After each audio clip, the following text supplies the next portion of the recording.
अधिवेशनासाठी मी इथं आलेली आहे। जी बैठक माझ्या दालनामध्ये झाली त्या बैठकीमध्ये आपल्या सगळ्यांच्या मागण्या ज्या आहेत त्या मागण्यांची सखोल चर्चा झाली। ज्या पद्धतीने आपल्याला कायमस्वरूपी राज्य सरकारमध्ये कर्मचारी म्हणून सामावून घेण्यात यावं ही आपली मागणी आहे।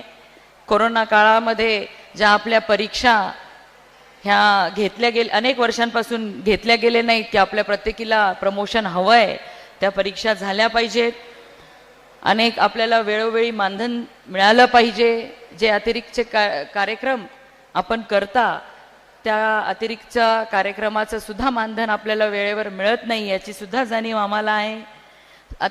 चांगले आधुनिक मोबाईल आपल्याला मिळाले पाहिजे, कारण प्रत्येक केंद्र सरकारचा किंवा राज्य सरकारचा उपक्रम पोषण ट्रॅकर असू देत किंवा वेगवेगळे जे काही आपले ॲप आहेत ते चांगल्या पद्धतीने आपल्या मोबाईलवर चालले पाहिजे, जेणेकरून आपल्याला वेळोवेळी त्याची नोंद करता आली पाहिजे। अनेक अंगणवाडी ताई आमच्या अशा दुर्गम भागामध्ये असतात जिथे मोबाईलचं नेटवर्कसुद्धा चांगलं नसतं। मग अशा अनेक समस्या असून सुद्धा आपल्या देशामध्ये आपल्या राज्यामध्ये आपण ज्या पद्धतीने पंतप्रधान नरेंद्र मोदीजी, आदरणीय मुख्यमंत्री देवेंद्र फडणवीस साहेब पूर्णपणे विकसित भारताचं स्वप्न, पूर्णपणे विकसित महाराष्ट्राचं स्वप्न हे पाहत आहेत, हे केवळ तुमच्या सर्वांच्या योगदानाने पूर्ण होणार आहे। कारण की 2047 पर्यंत पूर्णपणे विकसित भारत होणार यामध्ये कुणालाही शंका नाही, कारण त्या दृष्टीने पावले हे आपले पंतप्रधान नरेंद्र मोदीजींच्या नेतृत्वामध्ये आपला देश उचलत आहे।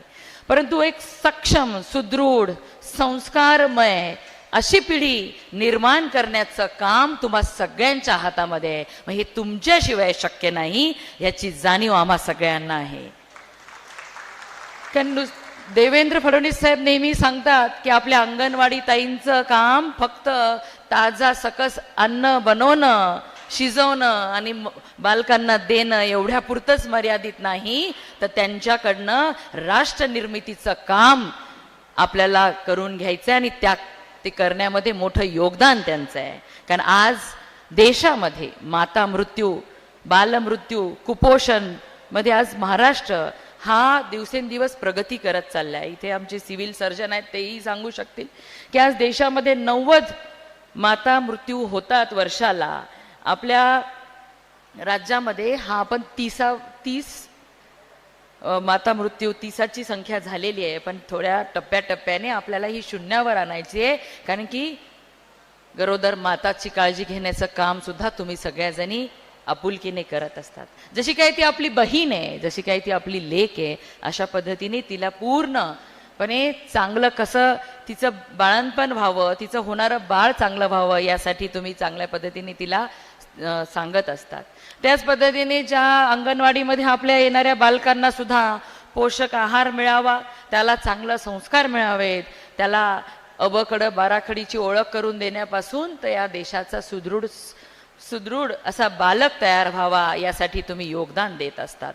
ह्या सगळ्यांची जाणीव आहे आणि त्याचमुळे आपण ह्या अधिवेशनाच्या माध्यमातून जे काही या ठिकाणी आज तुमचं पूर्ण दिवसभराच्या ह्या अधिवेशनामध्ये चर्चा होईल, ज्या अपेक्षा ठेवल्या जातील सरकार म्हणून, सरकारची एक माध्यम म्हणून आपल्याला मी शब्द देते की आपल्या प्रत्येक मागणीला सकारात्मक पद्धतीने आपल्याला उत्तर देणारे मुख्यमंत्री आपल्याकडे आहेत। आपल्या सगळ्यांना हेही मान्य करावं लागेल की मुख्यमंत्री देवेंद्र फडणवीस साहेबांनीच प्रत्येक वेळी अंगणवाडी सेविकांचं मानधनामध्ये वाढ असेल, त्यांच्या ज्या ज्या मागण्या असतील त्या पूर्ण करण्याचा निर्णय या राज्यामध्ये फक्त देवाभाऊंनी घेतलेला आहे। कारण देवाभाऊंचं खास लक्ष हे आपल्या लाडक्या बहिणींकडे आहे।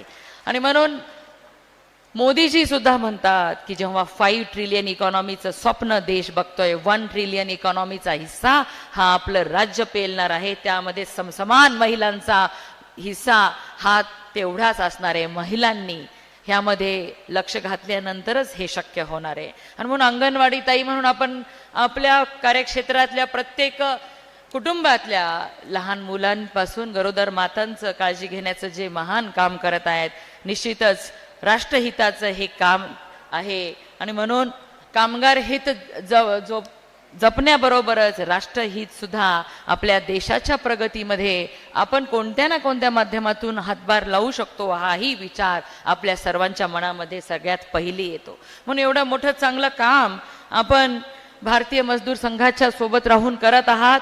आपल्या ज्या ज्या अडचणी असतील त्या सोडवण्याचा शब्द आपल्याला ह्या निमित्ताने देते आणि आपल्या सगळ्यांना विश्वास देऊ इच्छिते की आपल्या सगळ्यांना आनंदी समाधानी ठेवण्यानंतरच ह्या राज्यातील बालक सुद्धा आनंदाने मोठे होतील ह्याची जाणीव आम्हाला आहे. म्हणून आपण निश्चिंत राहा. आपल्या ज्या ज्या मागण्या आहेत त्या पूर्ण करण्यासाठी मी आपल्यातलीच एक म्हणून निश्चितच मुख्यमंत्री महोदयाच्या पाठीशी लागून आपल्या सगळ्या अडचणी दूर करून घेईन हा शब्द देते आणि माझे 2 शब्द संपवते. धन्यवाद. जय हिंद, जय महाराष्ट्र.